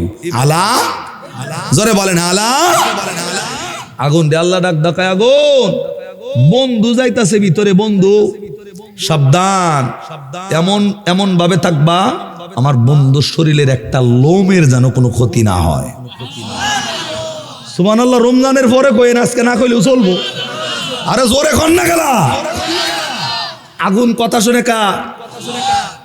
40 দিন ছিল এই আগুনের মধ্যে, নমরুদের আগুনের মধ্যে। ইব্রাহিম নবী কয়দিন ছিল? 40 দিনে একটা হাতের, পায়ের, শরীরের একটা লোমেরও কোনো ক্ষয়ক্ষতি হয়? 40 দিন পরে যখন নবী ইব্রাহিম আগুনের থেকে যখন বেরোইছে, আল্লাহর এক বান্দা যায় আস্তে করে ডাক ডাকায়, হুজুর আপনি যে নমরুদের আগুনে 40 দিন ছিলেন তখন ভালো ছিলেন নাকি এখন যে আগুনের বাইরে আসছেন এখন ভালো? ইব্রাহিম আলাইহিস সালাম ডাক ডাকায়, যদিও সদা সর্বদা আল্লাহর উপর তাওয়াক্কাল করণ লাগে, কিন্তু আমারে যদি গভীর করে জিজ্ঞাসা করো আমি বলবো আমি যে নমরুদের আগুনে 40 দিন ছিলাম, এই 40 দিনই বেশি ভালো আছিলাম এখনকার চাইতে। সুবহানাল্লাহ, জোরে কর না, এক লগে কর না। 40 দিন আমরা আগুনে ছিলাম এখনকার চাইতে ভালো। ডাক কয়, হুজুর কেন এখনকার চাইতে আগুনের মধ্যে ভালো থাকলেন কেমনে? আগুনের মধ্যে ভালো থাকার পিছনের আর একটা কারণ হইল, আমি যখন আগুনের মধ্যে 40 দিন ছিলাম, এই 40টা দিন প্রত্যেক দিন আসরের নামাজের পর আল্লাহ আমারে আসমান থেকে সালাম দিয়া জিগাইতো, আসসালামু আলাইকুম পয়গম্বর ইব্রাহিম, নমরুদের আগুনে কেমন আছো? সুবহানাল্লাহ। 40টা দিন আমার আল্লাহ আসরের নামাজের পরে সালাম দিয়ে আমার খোঁজ খবর নিছে, আমি আগুনে আসিলাম এর জন্য। তো আজকে থেকে তো আমি আগুনের মধ্যে নাই, আল্লাহ আমার খোঁজ খবর নিব ঠিকই, কিন্তু প্রত্যেক দিন আমার সালাম দিয়ে আর জিগাইব না নমরুদের আগুনে কেমন আছো। তার মানে আগুন থেকে তো বের হয়ে গেছি, আগুনে থাকলে আল্লাহ প্রত্যেক দিন আমার খোঁজ খবর নিছে, আমার সালাম দিছে, আমার লগে কথা কইছে। আজকে থেকে হয়তো সেটা হবে না, এর জন্য আমি মনে করি বর্তমানের চাইতে নমরুদের আগুনে আল্লাহ আমাকে বেশি ভালো রাখছেন। তাওয়াক্কুল ছিল কার উপর? আল্লাহর উপর। আল্লাহ ডাক কয়, কর বেটা সাহায্য আমি করব। সুবহানাল্লাহ কইবেন না? পুরা দেশের বিরুদ্ধে ফলাফল, তোরা যেই পরিমাণ চিল্লাইতাছস মাইক লাগে না তখন, আগে জানলে আমি কমিটিরে কয়া তখন মাইকের ব্যবস্থা করতাম। আর একটা কথা, তোরা হুইছস কেমন, কি হইছে তখন? এই বেলনালা ব্যক্তি হুইছস কে তোরা? কিছুদিন আগে এক মাহফিলে গেছি, এক পিচ্ছি আমারে গুলি করছে মাহফিল থেকে। যদি কোন হুজুর কেমন গুলি, এক বন্দুক আছে ভিতরে ফুটি ভরে, আসেনি ভাই? ওই এমনি করে অনেকক্ষণ ধরে খালি ঘুরাইতেছে। আমি ভাবছি এমনি মনে করে ফুলাফান মানুষ, আমারে সই করতেছে, এমনি সই করে গুলি করছে, এই যেখানে গুলি লাগাইছে। আর আমি অনেক কইছি, ওই তুই গুলি করছিস কে? ওই হুজুর বুঝি নাই, বেড়ে গেছে কে কখন অনেক গুলি করছে, হাতের মধ্যে এনে গুলি লাগাইছে। তো অবস্থাটা হলে এমন ফুলাফান, মানে কখন কোনটা করবো, আমরা গো জামানায় কিছু বুঝি নাই। আর ওরা দেখবেন জন্মর থেকে হইছে, বয়স হইলো 2 বছর, খালি মোবাইল এমনি করতেছে। মুরব্বীরা কয় কি করস? কয় দাদা হো দেও কি আসেনি এমন, আমগো থেকে 10 ডিগ্রি উপরে ওরা, তবে খালি কথা কইস না, এমনি বয়ে থাক, অসুবিধা নাই আমগো। আল্লাহু আকবার কর। তাহলে পুরা দেশের বিরুদ্ধে লোক যাইতাছে 50 থেকে 60 জন, ভিতরে ঈমান আছে না নাই? কোন লেভেলের ঈমান, কোন লেভেলের তাওয়াক্কুল থাকলে এই মানুষগুলা যাইতে পারে? আল্লাহু আকবার কর। দিল লাগান, আমার ভাইয়েরা, আল্লাহর নবীর সাহাবী হযরত ওমর রাদিয়াল্লাহু তাআলা আনহু মাত্র 50 থেকে 60 জন মুসলমান একত্রিত কইরা, এই 50 থেকে 60 জন মুসলমানের মধ্যে একজন মুসলমানকে দলের সেনাপতি বানাইছি, একটা মুসলমানকে দলের অধিনায়ক বানাইলো। রে বন্ধু, যাকে দলের দায়িত্বটা দেওয়া হইছে তার নাম হইল হযরতে আব্দুল্লাহ ইবনে হুযাফা রাদিয়াল্লাহু তাআলা আনহু। রায়নায়তপুরের ভাইরা, দিলটা লাগাইয়া আমলের নিয়তে কথাটা শুনতে হবে। রে বন্ধু, ঈমানকে অন্তরের মধ্যে লালন করার জন্য কথাগুলো শুনতে হবে। হযরতে ওমর রাদিয়াল্লাহু তাআলা আনহু পুরা রোমবাসীর বিরুদ্ধে মাত্র 50 থেকে 60 জন মুসলমান দাঁড় করাইয়া একজন মুসলমানকে সেনাপতির দায়িত্ব দিল, যেই মুসলমানের নাম হইল হযরত আব্দুল্লাহ ইবনে হুযাফা রাদিয়াল্লাহু তাআলা আনহু। রে বন্ধু, আব্দুল্লাহ ইবনে হুযাফারে ওমর কিছু কথা বলে দিলেন। রে হুযাফা, এত বড় দেশের বিরুদ্ধে যুদ্ধ করার জন্য যাচ্ছ, এই যুদ্ধটা ব্যক্তিগত যুদ্ধ নয়, একমাত্র মালিকের কোরআনের আলো প্রচার করার জন্য যুদ্ধ, ইসলামটাকে বাস্তবায়ন করার যুদ্ধ। এরে হুযাফা, জীবন গেলে যাবে, কিন্তু হুযাফা বাতিলের কাছে কখনো মাথা নত করা যাবে না। জবান বন্ধ নয়, আওয়াজ করে কন্যা সুবহানাল্লাহ। এরে বন্ধুরে, হযরতে আব্দুল্লাহ ইবনে হুযাফা রাদিয়াল্লাহু তাআলা নিজে সেনাপতির দায়িত্ব লইয়া মদিনা থেকে মাত্র 60 জন মুসলমান একত্রিত কইরা পুরা রোম সম্রাটের বিরুদ্ধে যুদ্ধ করার জন্য রওনা দিছেন। আরে বন্ধু, রোম সম্রাট কায়সারের কাছে খবর হইয়া গেছে মদিনা থেকে ওমর মাত্র কিছু মুসলমান এই দেশের জন্য যুদ্ধ করার জন্য পাঠাইছে। আরে বন্ধু, এই খবরটা হওয়ার সাথে সাথে রোম সম্রাট ওই এলাকার মধ্যে এমন ভাবে হাজার হাজার সৈন্য দাঁড় করাইছে, সমস্ত সৈন্য দেরকে জানায় দিছি।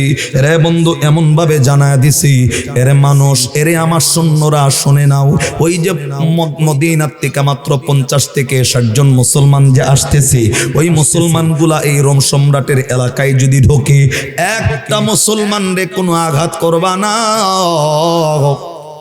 রোম সম্রাটের টার্গেট হাজার হাজার মানুষ মোতায়েন করা রাখছে, তাদের টার্গেট হইল একটা মুসলমানের শরীরে আঘাত করবি না। আমি মুসলমানদেরকে বন্দি করতে চাই, এই মুসলমানদের মধ্যে কেমন আল্লাহর ভয় আছে, ইমানটা কেমন জাগ্রত, আমি তাদের ইমান পরীক্ষা কইরা দেখতে চাই। ভাঙ্গা মসজিদের মধ্যে বসে যেই ওমর রাষ্ট্রপ্রধান আইন পাশ করে, ওই লোকটার পাওয়ার কেন এত, ওই লোকটার জবানের পাওয়ার কেন এত, আমি ওই মুসলমানের ইমানগুলা পরীক্ষা করতে চাই। একটা মুসলমানকে আঘাত দিবি না, একটা মুসলমানকে কষ্ট দিবি না, মুসলমানদেরকে শুধুমাত্র চতুর্দিক দিকে ঘেরাও দিয়া পাকড়াও করে আমি রোম সম্রাট পর্যন্ত নিয়ে আসবি। এরে বন্ধুরে, রোম সম্রাট যখন সমস্ত মানুষগুলা দাঁড় করা দিয়েছেন, এরা 50 থেকে 60 জন মুসলমান লইয়া হযরতে আব্দুল্লাহ ইবনে হুযাফা রাদিয়াল্লাহু তাআলা আনহু যখন ওই রোম সম্রাটের এলাকার মধ্যে ঢুকে গেছে, আরে বন্ধু, তারা যুদ্ধের জন্য আগায়, কিন্তু রোম সম্রাট কায়সারের লোক যুদ্ধ করতে চায় না, সবাই খালি চতুর্দিক দিয়া ঘিরা ধরে, সবাই চতুর্দিক দিয়া ঘিরা ধরে। আরে বন্ধু আমার, আল্লাহর খেলা তো বোঝা যায় না। আল্লাহ রাব্বুল আলামিন পবিত্র কোরআনে ডাক দিয়া বলেন, ওয়া মাকারু ওয়া মাকারাল্লাহ আল্লাহু খায়রুল মাকিরিন।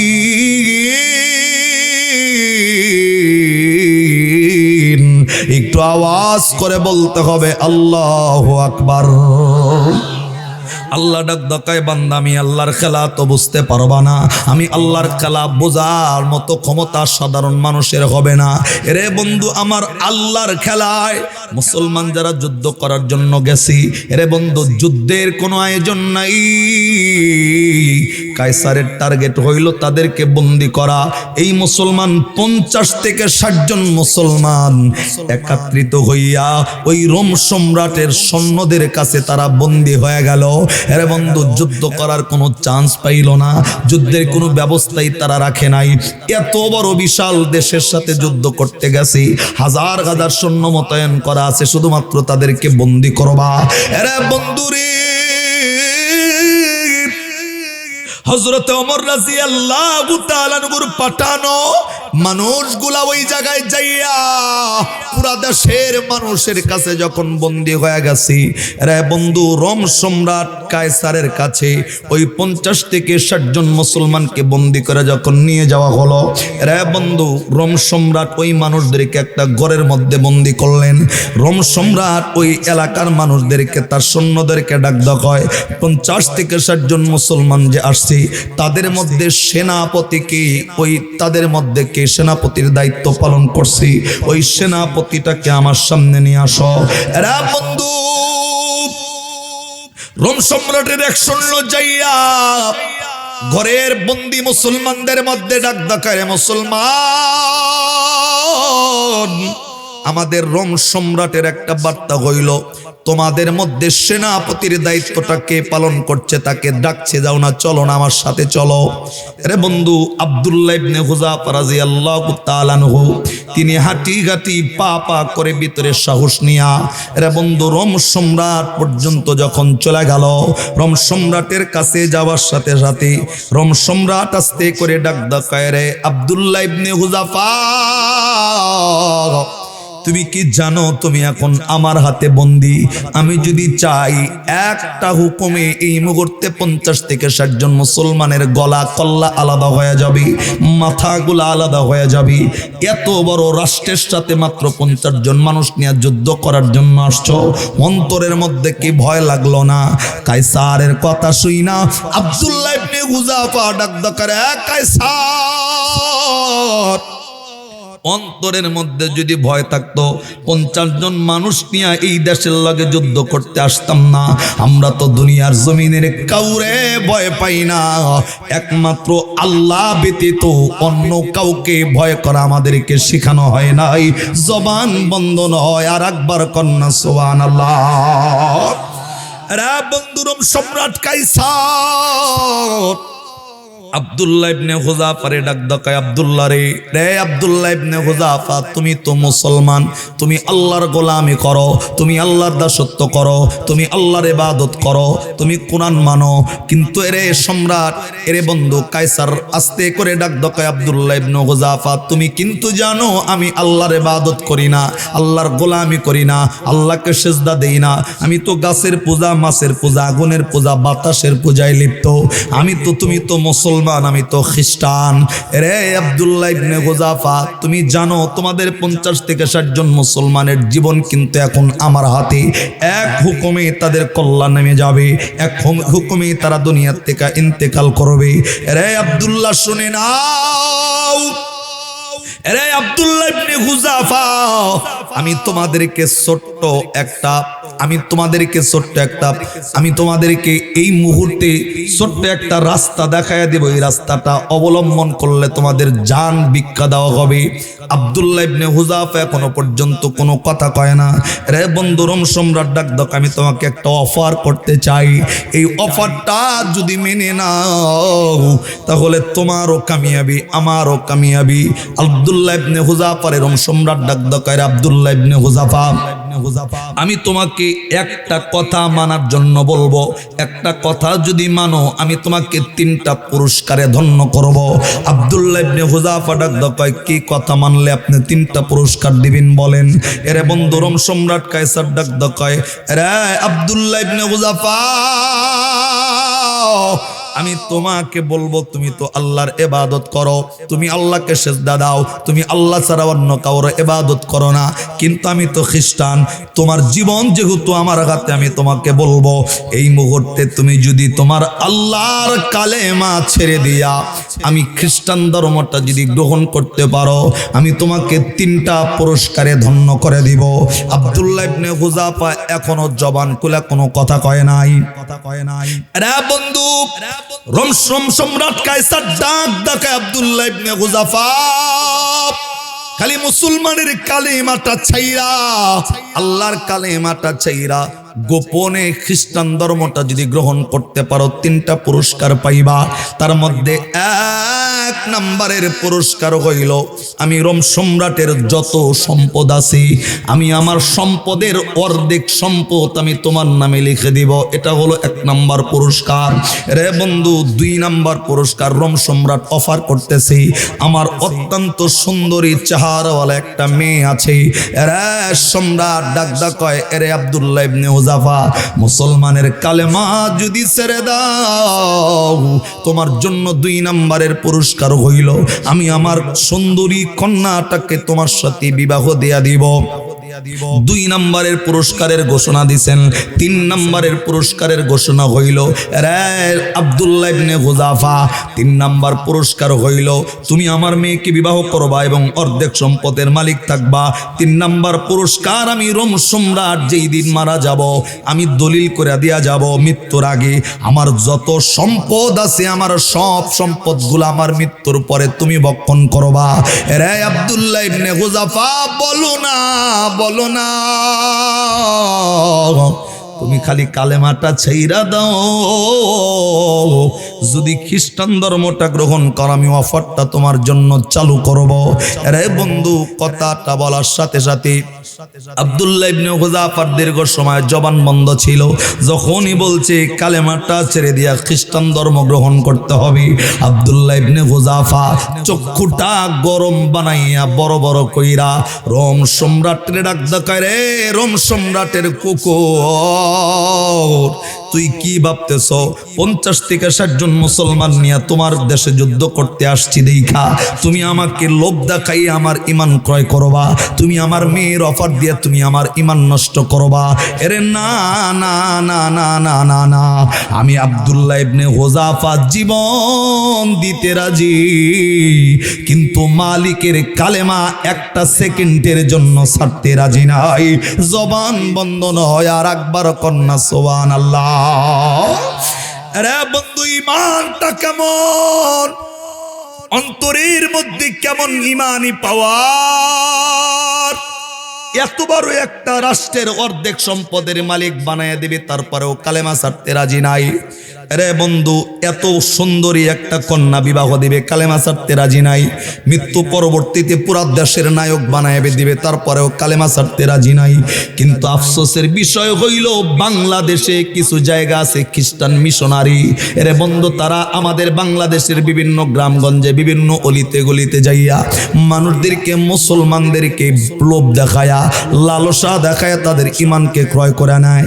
রে বন্ধু, ঈমান বিক্রি করায় তাদেরকে কিছু লোভ দেখায়। খ্রিস্টানরা এসে ডাক দেখায়, যদি কালেমা ছেড়ে দাও তাহলে তোমাকে একটা ঘর বানায় দিব। এই মুসলমান ঈমান বিক্রি করে ঘরের লোভ ঈমান বিক্রি করে দেয়। রে বন্ধু, খ্রিস্টানরা এসে ডাক দেখায়, তুমি যদি কালেমা ছেড়ে দাও তোমাকে 2টা গরু কিনা দেওয়া হবে। এই গরিব মানুষটা রিজিকের জন্য নিজের ঈমানকে বিক্রি করে দিয়া 2টা গরুর লোভে খ্রিস্টান হয়ে যায়। সারা বাংলাদেশে খ্রিস্টান মিশনারি এমন ভাবে চলতেছে, মুসলমানদের ঈমানটাকে ইমোশনালি এমন ভাবে খাইতেছে। তুমি বন্ধু বোঝো না, তুমি বিনা পরিশ্রমে জিন্দিগিতে যা পাইবা এটাই মনে করবা ইসলামের জন্য এটা জায়েজ নয়। এটা 1500 বছর আগে তোমার আমার জন্য হারাম করেছে কে? রে বন্ধু, আব্দুল্লাহ ইবনে হুযাফা রাদিয়াল্লাহু তাআলা আনহু 3টা অফার পাওয়ার পর রোম সম্রাটের সামনে দাঁড়ায় তারে কুকুর বলে গালি দিছে। রে রোম সম্রাটের কুকুর, বেটা তুই কি লোভ দেখায় আমার ঈমান ক্রয় করতে চাও? জীবন দিতে রাজি, কিন্তু আব্দুল্লাহ ইবনে হুযাফা তার ঈমান থেকে 1 চুল পরিমাণ সরতে রাজি নাই। সুবহানাল্লাহ, কেমন লাগবো? রে বন্ধু, রোম সম্রাটকে গালি দেওয়ার পর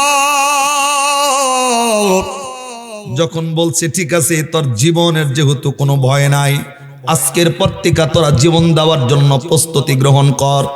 রে বন্ধু, এই রোম সম্রাট ওই তার যে সৈন্য ছিল তাদেরকে ডাক দিয়া বলছে এদেরকে একটা ঘরের মধ্যে বন্দি কর।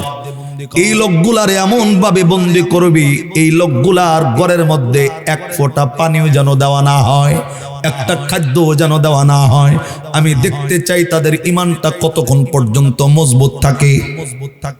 রে বন্ধু, মুসলমান 50 থেকে 60 জন মুসলমানরে জেলখানার মধ্যে বন্দি কইরা 1 দিন নয়, 2 দিন নয়, 3 দিন নয়, এই রোম সম্রাট কায়সার ওই জেলখানার মধ্যে একটা ডাক্তার নিয়োগ দিছেন। রে ডাক্তার, শুধুমাত্র দেখবি এই মানুষগুলা না খাইয়া খাইয়া কয়দিন পর্যন্ত জীবিত থাকে। অবস্থাটা যখন এমন হবে এই সময় খাদ্য না দিলে তারা বাঁচবে না, আমাকে জানাবি, সেই সময়টাতে তাদেরকে খাদ্যর ব্যবস্থা করা হবে। রে বন্ধু, ডাক্তার প্রত্যেক দিন ওই রুমের মধ্যে যায়, একদিন নয় 2 দিন নয়, মুসলমানের ঘরে একদিন নয় 2 দিন নয়, 1 সপ্তাহ পর্যন্ত খানা দেওয়া হয় নাই। মুসলমানরা 1 সপ্তাহ পর্যন্ত 1 গ্লাস পানিও খাইতে পারে নাই। সকলের শরীরগুলা একেবারে নিতেজ হয়ে গেছে, নাড়াচাড়া করার শক্তি নাই। তারপরেও বাতিলের কাছে তারা ঈমান বিক্রি করে না। রে বন্ধু, ঈমানটা কত দামি! আল্লাহ ডাক কয় এনায়েতপুরের মানুষ, বান্দা যদি মৃত্যুবরণ করার পর জাহান্নামের মধ্যেও চলে যাও, বিন্দু পরিমাণ ঈমান নিয়েও যদি মরো, আমি তোমাকে যতই জাহান্নামের আগুনে জ্বালাই, ঈমান নামের দৌলত ভিতরে থাকার কারণে আমি আল্লাহ জাহান্নামের আগুনে জ্বালাইয়া জ্বালাইয়া হইলেও ওই ঈমান থাকার কারণে, তোর ঈমান নামের দৌলতের কারণে জাহান্নাম থেকে উঠাইয়া আমি আল্লাহ কোনো না কোনো দিন তোমার জন্য জান্নাতের ব্যবস্থা করে দিব। সুবহানাল্লাহ। রে বন্ধু, ঈমানের এত দাম। আব্দুল্লাহ ইবনে হুযাফা সহ মুসলমানের ঘরে রে বন্ধু 10 দিন পর্যন্ত খাবার দেওয়া হয় নাই। 12 দিন, 13 দিন, 14 দিন, 15 দিন পর্যন্ত মুসলমানের ঘরের মধ্যে কোনো খাবার নাই।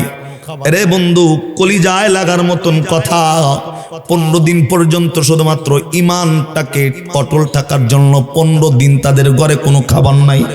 কালেমাকে মহব্বত করার কারণে 15 দিন ঘরের মধ্যে খাবার নাই। রে বন্ধু, 15 দিন পরে এই ঘরের মধ্যে ডাক্তার ঢুকে দেখে আজকে খাবার না দিলে মানুষগুলা মৃত্যুবরণ করবে। রোম সম্রাটের কাছে যাইয়া এই ডাক্তার যা বলতেছেন, আরে কায়সার, যেই মুসলমানদেরকে বন্দী করে রাখছ, আজকে টানা 15 দিন হয়ে গেছে, তাদের ঘরের মধ্যে কোনো খাবার দেওয়া হয় নাই। তাদের শরীরের অবস্থা হলো এমন, আজকের মধ্যে যদি তাদেরকে খাবার না দেওয়া হয়, একটা মানুষ বাঁচার কোনো সম্ভাবনাই থাকবে না। রে বন্ধু, কায়সার কথাটা শোনা মাত্রই আস্তে করে একটা সৈন্যরে ডাক দিয়া কয়, রে সৈন্য, ওই মুসলমানের ঘরে খাবার নিয়ে যা। তোরে খাবারটা সাধারণ কোনো খাবার হবে না, মুসলমানদের ঈমান তারা পরীক্ষা করতে চাইছে। ওদের ঘরের মধ্যে খাবার নিবি। কোন খাবার নিবি? এমনি পানি নিবি না, গ্লাসে গ্লাসে মদ নিবি, মদ। একটু বুঝলে বলেন না, মুসলমানের জন্য মদ হালাল নাকি হারাম? আরে চিল্লা জোরে বলেন, হালাল না হারাম? রোম সম্রাট কায়সার কয়েক গ্লাসের মধ্যে মদ নিয়ে যাবি এবং প্লেটের মধ্যে ভুনা গোস্ত নিবি। এটা শুকুরের গোস্ত। বুঝলে বলেন না, মদ যেমন হারাম, শুকুরের গোস্ত হালাল না হারাম? মুসলমানের জন্য শুকুরের গোস্ত খাওয়াও হারাম, মদ খাওয়াও হারাম। এরে বন্ধু, রোম সম্রাট কয়েক গ্লাসের মধ্যে মদ দিবি আর প্লেটের মধ্যে শুকুরের গোস্ত নিবি। তাদের সামনে যাইয়া তাদের কানে স্পষ্ট কইরা জানাইয়া দিবি, তাদের তো 15 দিনের মধ্যে কোনো খাবারের ব্যবস্থা হয় নাই। যদি খাবার খাইয়ে বেঁচে থাকতে চাও, তাহলে তাদের জন্য মদ হারাম। এই মদের পানির বদলে মদ দেওয়া হইল, গোস্তের বদলে শুকুরের গোস্ত দেওয়া হইছে। বাইচা যদি থাকতে হয়, তাহলে অবশ্যই এই মদ হারাম খাইয়া শুকুরের গোস্ত হারাম খাইয়া বাইচা থাকতে হবে। যদি খাও তাহলে বাঁচবা, না খাইলে বাঁচতে পারবা না। রে বন্ধু, সৈন্যগুলা মদ ব্যবস্থা করলো, শুকুরের গোস্ত প্লেটে প্লেটে তাদের জেলখানার ভিতরে দেওয়া হলো। রে বন্ধু, 15 দিনের ওয়ানাগারি মুসলমান গুলা নিতেজ হইয়া জমিনের সাথে পড়া। মুসলমান গুলার সামনে যখন এরকম খাবার গুলা দেওয়া হয়েছে, মুসলমান বোঝে না এটা কি পানি না গোস্তটা কিসের, কেউ কল্পনাও করে নাই। রে বন্ধু, মুসলমান গুলা খাবারটা দেখে অত্যাধিক খুশি হয়ে গেল যে খাবারের একটা ব্যবস্থা হয়েছে। কিন্তু কায়সারের অনুমতি তো দেওয়া বলা আছে যে তাদের কানে জানাইয়া দিবি খাবারটা কিন্তু মদ এবং গোস্তটা কিন্তু শুকুরের গোস্ত। যদি বাঁচতে চাও এই খাবারটা খায়া বেঁচে থাকতে হবে। রে বন্ধু, কিতাব বলা লেখেন কোন মানুষ যদি একেবারে মৃত্যুর পথযাত্রী হয়, এই সময়টায় মানুষ চাইলে কিছুটা হারাম খায়া বেঁচে থাকা জায়েজ আছে। আরে বন্ধু, আলোচনাটা ভালো করে শুনে যান। আপনি এমন একটা অবস্থার মধ্যে পড়ে গেছেন, এমন একটা মরুভূমি, এমন একটা জায়গা, কোনো খাবার নাই, কিচ্ছু নাই, কিচ্ছু আপনার জন্য খাবারের ব্যবস্থা নাই। এই সময় কেউ যদি চায় মরা গরুর গোস্ত টাইনা টাইনা আপনার জন্য খাওয়া যায়। যদিও মানুষের জন্য মরা গরুর গোস্ত খাওয়া হারাম, কিন্তু বান্দার জীবন বাঁচানোর জন্য কিছুটা হারাম খায়া জীবন বাঁচানো জায়েজ আছে। কিন্তু কিতাব আরো লেখে কোন বান্দা যদি এই অবস্থায় হারাম না খাইয়া নিজের ইসলামটাকে প্রাধান্য দিয়া আল্লাহর হালালকে প্রাধান্য দিয়া না খাইয়া খাইয়া যদি ইন্তেকাল করে, আল্লাহ ডাক দকায় ওই বান্দার মৃত্যুটা আমি আল্লাহ শহীদি মর্যাদা দান করে দিব। আরে সুবহানাল্লাহ হয় না? জোরে কন না কেন? আরে বন্ধু, হারাম খাবার সামনে থাকার পরেও জীবন বাঁচানোর জন্য হারাম খাওয়া জায়েজ আছে। আল্লাহ ডাক দকায় না খাইয়া মারা গেলে তোর মৃত্যুটা শহীদ মৃত্যু হবে। আব্দুল্লাহ ইবনে হুযাফা যখন খাবারটা দেখছে, রোম সম্রাটের সৈন্য ডাক দকায় মুসলমান শুনে না, তোমাদের সামনে যেই পানিটা মদ, তোমাদের সামনে যেই গোস্তটা শুকরের গোস্ত, বাঁচতে যদি হয় হারাম খায়া বাঁচতে হবে, হালাল কোনো খাবারের ব্যবস্থা নাই। আরে বন্ধু, শুকরের গোস্তর কথা শুনছে আল্লাহ তোমাদের ব্যাপারে আয়াত নাজিল করছেন, ইন্নামাল খামরু ওয়াল মাইসিরু ওয়াল আনসাবু ওয়াল আজলামু রিজসুম মিন আমালিশ শাইতান। আল্লাহ রাব্বুল আলামিন মদকে হারাম করছেন। মুসলমান তো আয়াত এটা জানে। রে বন্ধু, যখনই হারাম খাবারের কথাটা বলা হয়েছে, 15 দিনের অনাগারি এক একটা মুসলমান নিজের ইমানকে জাগ্রত কইরা যতগুলা প্লেট ছিল এই সৈন্যরে ডাক দকায় রে রোম সম্রাটের চামচা, এই খাবারগুলা একটা সেকেন্ডের মধ্যে সামনে থেকে সরায় নিবি। যদি না নেস, প্রত্যেকটা খাবারের প্লেটগুলা ভেঙে ভেঙে চূর্ণ বিচূর্ণ করে ফেলবো। জবান বন্ধ নয়, আওয়াজ করে সুবহানাল্লাহ। 15 দিনের অনাগারি মানুষগুলা হারাম খাবার সামনে আসার সাথে সাথে ডেকে ডেকে ডাক দকায় খাবারটা যদি সরানো না হয়, প্রত্যেকটা প্লেট ভেঙে ভেঙে চূর্ণ বিচূর্ণ করে দিব। রে বন্ধু, রোম সম্রাটের সৈন্য, কায়সারের সৈন্য তাকাইয়া দেখে রে মানুষগুলা কেমন মানুষ, 15 দিন ধরে খায় না, আজকে না খাইলে বাঁচবো না, অথচ খাবার দিছি হারাম খাবার দেইকা প্লেট ভাঙতে চায়, তারপরেও হারাম খাবে না। এই মানুষগুলার অন্তরে এমন কারো ভয়। রে বন্ধু, এই রোম সম্রাটের শূন্য যাইয়া রোম সম্রাটরে ডাক দকায়, রোম সম্রাট যতই চেষ্টা চালান, মুসলমান তো এমন জাতি, এমন ইমানওয়ালা, 15 দিন পরে খাবার সামনে নেওয়া হয়েছে, অথচ একটা মুসলমান খাবারে তো মুখ লাগাই নাই, বরং ডাক দকায় খাবার না সরাইলে প্লেটগুলা ভেঙে চূর্ণ বিচূর্ণ করে ফেলবে। আমি তো তাদের এই সাহস দেখে অবাক হয়ে গেলাম। আরে বন্ধুরে, রোম সম্রাট আস্তে করে জল্লাদ রে ডাক দিছেন, জল্লাদ এমনে কইরা মুসলমানের ইমানি পরীক্ষা নেওয়া যাবে না। আরে জল্লাদ, বিশাল বড় একটা চুলা খনন করো। বিশাল বড় একটা চুলা বানানো হইল। রোম সম্রাট জল্লাদ রে ডাক দকায়, জল্লাদ রে এই চুলার মধ্যে এত বড় একটা পাতিল দিবা, যেই পাতিলের মধ্যে যেন একজন মানুষকে ডুবানো যায়। রে বন্ধু, এরকম একটা পাতিলের ব্যবস্থা করা হলো। জল্লাদ রে ডাক দকায়, এই জায়গায় পানি দিবা না, তেল দিয়া তেলগুলা গরম করতে থাকো। রে বন্ধু, জল্লাদ ওই চুলার মধ্যে আগুন জ্বালায়া পুরা পাতিল ভর্তি তেলগুলা যখন গরম করা হচ্ছে, প্রত্যেকটা মুসলমানদেরকে ডাইকা একেবারে চুলার সামনে হাজির করা হলো। রে বন্ধু, আমি তো বলবো, তুমি আমি নামাজে পড়তে গেলে আজ পর্যন্ত কোনো মানুষ নামাজের জন্য বাধা দেয় নাই। তুমি আমি কোরআন পড়তে গেলে বাধা পাও নাই।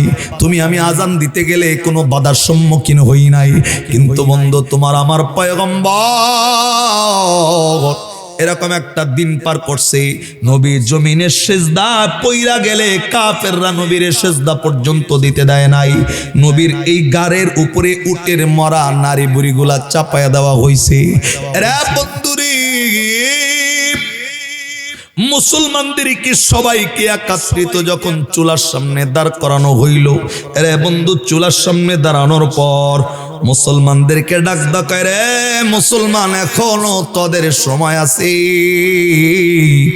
এখনো কালেমা ছেড়ে দে, আল্লাহরে বাদ দিয়া আমার অফারটা যদি মেনে নাও আমি এখনো তোমাদেরকে বাঁচাই দিব, বলো না কি করবা।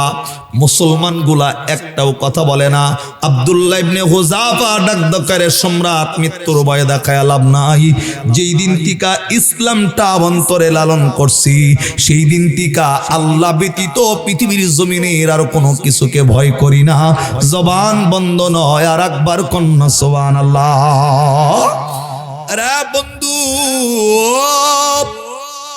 ওই জল্লাতের চুলার আগুন যখন তেলগুলা টকবক করে করে যখন ফুটতেছিল, রোম সম্রাট কায়সার জল্লাতরে ডাক দকায়, জল্লাত ওই আব্দুল্লাহ ইবনে হুযাফারে বাদ দিয়া মুসলমানদের যে কোনো সৈন্যের একটা সৈন্যরে টাইন্না লইয়া আয়, ওই সৈন্যটারে সরাসরি এই গরম তেলের মধ্যে ছেড়ে দে। রে মুসলমান গভীর মনোযোগটা লাগায়া কথাটা শোনেন না। আল্লাহর নবীর সাহাবী ওমরের পাঠানো মানুষগুলা সবাই যখন 15 দিনের ওয়ানাগারি দাঁড়ানো, ইমানের এমন বড় অগ্নি পরীক্ষা তাদের সামনে চলে আসছে।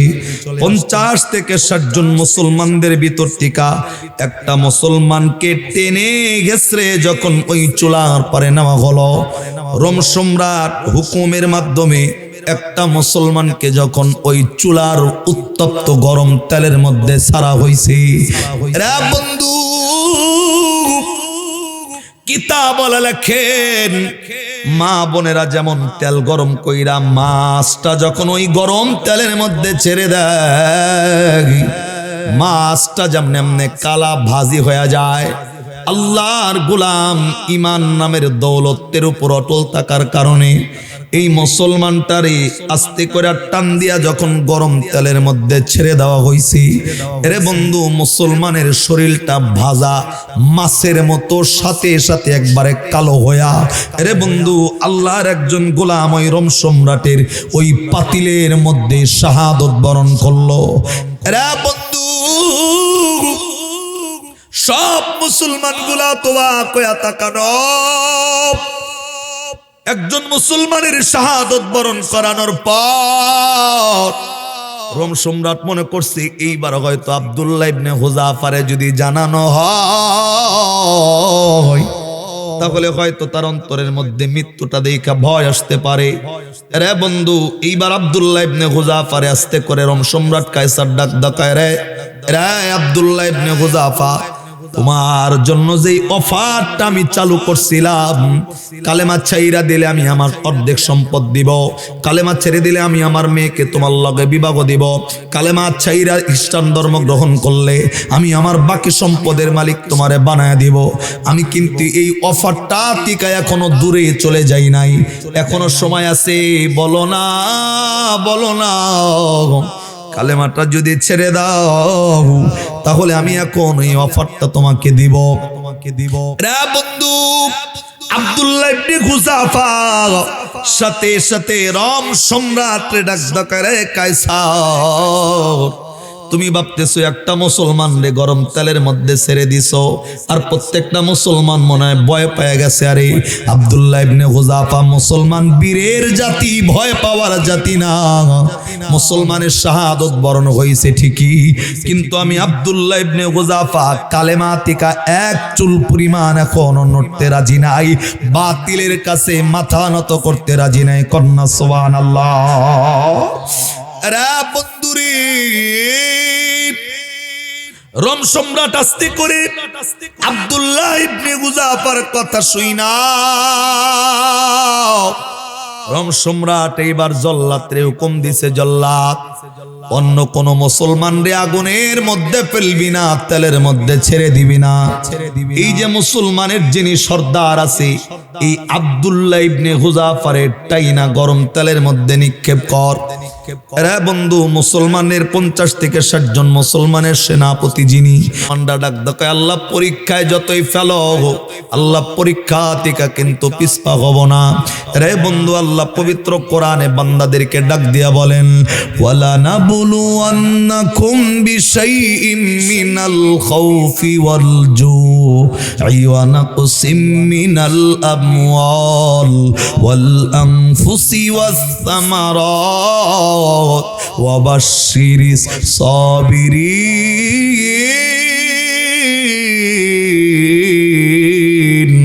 আওয়াজ করে কোন আল্লাহু আকবার। আল্লাহ ডাক দেখায়, আমি আল্লাহ মানুষকে পরীক্ষা করব, জানের কষ্ট দিয়া, মালের কষ্ট দিয়া, সম্পদের কষ্ট দিয়া, বিবি বাচ্চা দিয়া কষ্ট দিয়া, সন্তান দিয়া কষ্ট দিয়া, আমি আল্লাহ সম্পদ বিনষ্টির মাধ্যমেও পরীক্ষা করব। যেই মানুষগুলা সব পরীক্ষা করার পর ধৈর্য ধারণ করবে, যেই মানুষগুলো আমি আল্লাহর উপর অটল থাকবে, আল্লাহ রাব্বুল আলামিন ডাক দক্কায় নবী আপনি তাদেরকে পুরস্কারের ঘোষণা দান করেন। রে বন্ধু আল্লাহ যেই পুরস্কারের ঘোষণা নবীর মাধ্যমে দিলেন, এই পুরস্কারটা সাধারণ পুরস্কার নয়। আল্লাহ পবিত্র কোরআনে 30 নম্বর পারা সূরা ফাজরের শেষের আয়াতের পুরস্কার আল্লাহ ডাক দক্কায়, ফাদখুলি ফি ইবাদি ওয়াদখুলি জান্নাতি। আওয়াজ করে কন্যা সুবহানাল্লাহ। রে বন্ধু আব্দুল্লাহ ইবনে হুযাফা রাদিয়াল্লাহু তাআলা আনহুকে আস্তে আস্তে কইরা যখন সামনের দিকে অগ্রসর করা হচ্ছে, আব্দুল্লাহ ইবনে হুযাফা গরম তেলের দিকে যখন যাচ্ছিল, ঠিক সেই সময় আব্দুল্লাহ ইবনে হুযাফা আকাশের দিকে তাকাইয়া তার মনের অজান্তে 2 ফোঁটা চোখের পানি আস্তে আস্তে করে বায়া বায়া গাল দিয়া জমিনে পড়তেছে। আব্দুল্লাহ ইবনে হুযাফা রাদিয়াল্লাহু তাআলা আনহু রে বন্ধু আকাশের দিকে তাকাইয়া যখন 2 ফোঁটা চোখের পানি গাল বায়া বায়া জমিনে পড়তেছিল, রোম সম্রাট আব্দুল্লাহ ইবনে হুযাফার চেহারা দিকে তাকাইয়া দেখে চোখ দিয়া পানি পড়তেছে মুসলমানদের সেনাপতির। জল্লাদ রে ডাক করে, জল্লাদ থামা। আব্দুল্লাহ ইবনে হুযাফার আর তেলের দিকে নিস না। জল্লাদ নিয়ে দাঁড় করাইল। রে বন্ধু সম্রাট কায়সার ডাক করে, মুসলমান রে আব্দুল্লাহ ইবনে হুযাফা, আমি বুঝতে পারছি রে, এই মৃত্যুর ভয়টা তোমার অন্তরের মধ্যে চলে আসছে। রে আব্দুল্লাহ ইবনে হুযাফা, মৃত্যুর ভয়টা যেহেতু চলে আসছে, আমি আমার ওফাত থেকে এখনো পিছপা হই নাই। তুমি এখনো কালেমা ছেড়ে দাও, আল্লাহ ছেড়ে দাও, কোরআন ছেড়ে দাও, নবী ছেড়ে দিয়ে আমার খ্রিস্টান ধর্মটা গ্রহণ করো। আগুনের মধ্যে ফেলবো না, তেলের মধ্যেও ফেলবো না। আমি আমার 3টা পুরস্কার এখনো তোমাকে ধন্য করব। আব্দুল্লাহ ইবনে হুযাফা জায়গায় দাঁড়াইয়া রোম সম্রাটের চেহারার দিকে তাকায়া ডাক ডাকায়, রোম সম্রাট রে, কি মনে করছো ওই তোমার গরম তেলের ভয়ে আমার চোখ দিয়ে পানি আসছে? আরে বোকা সম্রাট, না না না, তোর ওই গরম উত্তপ্ত তেলের ভয়ে আমার চোখ দিয়ে পানি আসে নাই। আমি তো আকাশের দিকে তাকায়া অন্তর দিয়ে আল্লাহরে বলতেছিলাম, আল্লাহ আরে মালিক, তুমি তো আমি আব্দুল্লাহ ইবনে হুযাফারে একটা জীবন দিছো, এই একটা জীবন দিয়ে আমার ইমানি পরীক্ষা নিতে চাও। আমি তো আল্লাহরে বলতেছিলাম, আল্লাহ একটা জীবন তোমার জন্য কুরবানি দিয়া আমি কেমনে প্রমাণ দিব আমি আব্দুল্লাহ ইবনে হুযাফা তোমারে কত ভালোবাসি। রে বন্ধুরে, রোম সম্রাটের সামনে দাঁড়াইয়া আব্দুল্লাহ ইবনে হুযাফা ডাক দেয়, রোম সম্রাট, তোর তেলের ভয় আমার চোখ দিয়া পানি আসে নাই, আমি তো আল্লাহর অন্তর দিয়া ডেকে ডেকে বলতেছিলাম, আল্লাহ একটা জীবন তোমার রাস্তায় বিলায় দিয়া কেমনে প্রমাণ দিব তোমারে কত ভালোবাসি। আমি তো আল্লাহরে বলতেছিলাম, আল্লাহ এরকম একটা জীবন নয়, তুমি যদি আমারে 100টা জীবন যদি আমারে দাও, আমি 100টা জীবন তোমার রাস্তায় কুরবানি দিয়া প্রমাণ দিতে চাই আমি আব্দুল্লাহ ইবনে হুযাফা তুমি তোমার কোরআন তোমার দিনকে কত ভালোবাসি। জবান বন্ধ নয়, আওয়াজ করে কোন সুবহানাল্লাহ। রে বন্ধু, আব্দুল্লাহ ইবনে হুযাফার এই 100 জীবন বিসর্জন দেওয়ার কথা শুই না আস্তে করে রোম সম্রাট কায়সার জল্লাদ রে ডাক দকায়, জল্লাদ রে আর সামনে দিকে এই বেটাটারে নিস না, একটা মুসলমান রে আর আগুনের মধ্যে ফেলিস না রে, এই মুসলমান মৃত্যুরে ভয় পায় না, এই মুসলমান তো একমাত্র মালিক রে ভয় পায়। রে জল্লাদ চুলা বন্ধ করে দে, এই মানুষগুলার যদি আমি মারি তাহলে আমার ধর্ম কোনোদিন আমাকে ক্ষমা করবে না। এই মানুষগুলারে সসম্মানের মালা পরাইয়া মদিনার রাস্তা ধরাইয়া দে। ওমর রেজায় বলতে বল, রোম সম্রাট হেরে গেছে, 50 থেকে 60 জন মুসলমানের ইমানের কাছে ইমান বিজয় হয়ে গেছে খ্রিস্টান ধর্ম, আমি রোম সম্রাট মুসলমানের কাছে হেরে গেছি। জবান বন্ধ নয়, আওয়াজ করে সুবহানাল্লাহ। এরা বন্ধুরে, সম্রাটের জবানের ঘোষণা শোনার পর পুরা এলাকা পুরা দেশের কাছে খবরটা চলে গেছে। মদিনার ওমর হযরত ওমর রাদিয়াল্লাহু তাআলা আনহুর কানে খবর চলে গেল যে আমার 50 থেকে 60 জন মুসলমানের ইমানি অগ্নি পরীক্ষার কাছে খ্রিস্টান ধর্মের সম্রাট রোম সম্রাট কায়সার হেরে গেছে। মুসলমানের মানুষগুলা এর বন্ধু মদিনার মানুষগুলা হযরত ওমর সাহাবায়ে কেরাম নিয়া দাঁড়াইয়া ফুলের তোড়া নিয়া তাদের জন্য অপেক্ষা করতেছিল। আহলান সাহলান মারহাবা। এরে বন্ধু, এমন ইমানি পরীক্ষা তোমরা দিছো যে ইমানি পরীক্ষার কারণে হাজার হাজার মানুষ তারা নিজেরা অপমানিত বোধ করে তোমাদেরকে বিজয়ী মালা পরাইয়া মদিনার বুকে ফিরিয়ে দিছে। জবান বন্ধ নয়, আর একবার কন্যা সুবহানাল্লাহ। আল্লাহ রাব্বুল আলামিন এর জন্য পবিত্র কোরআনে সূরা আলে ইমরান কোরআনের 4 নম্বর পারার এরে বন্ধু 6 নম্বর পৃষ্ঠার 12 নম্বর লাইনের 139 নম্বর আয়াতে আল্লাহ মানুষদেরকে বললেন, ওয়ালা তাহিনু ওয়ালা তাহজানু ওয়া আনতুমুল আ'লাউনা ইন কুনতুম মুমিনিন। আওয়াজ করে কোন আল্লাহু আকবার। আল্লাহ ডাক ডাকায়, মুসলমান ভয় পায়ও না, দুঃখ পায়ও না, এরে মুসলমান নিরাশ হয়ে যায়ও না। আমি আল্লাহর উপর অটল যদি থাকো, মুসলমানদেরকে শেষ বিজয় মুসলমানদেরকে দান করবে কে? আরে আর একবার জোরে বলেন কে?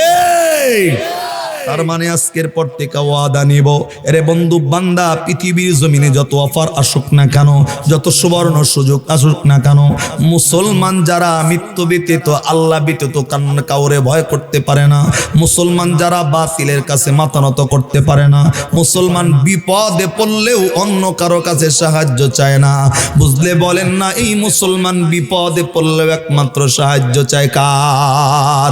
হাত সোজা করে আল্লাহরে একটা ডাক দেন, আল্লাহ। আওয়াজ করে ডাক দেন, আল্লাহ।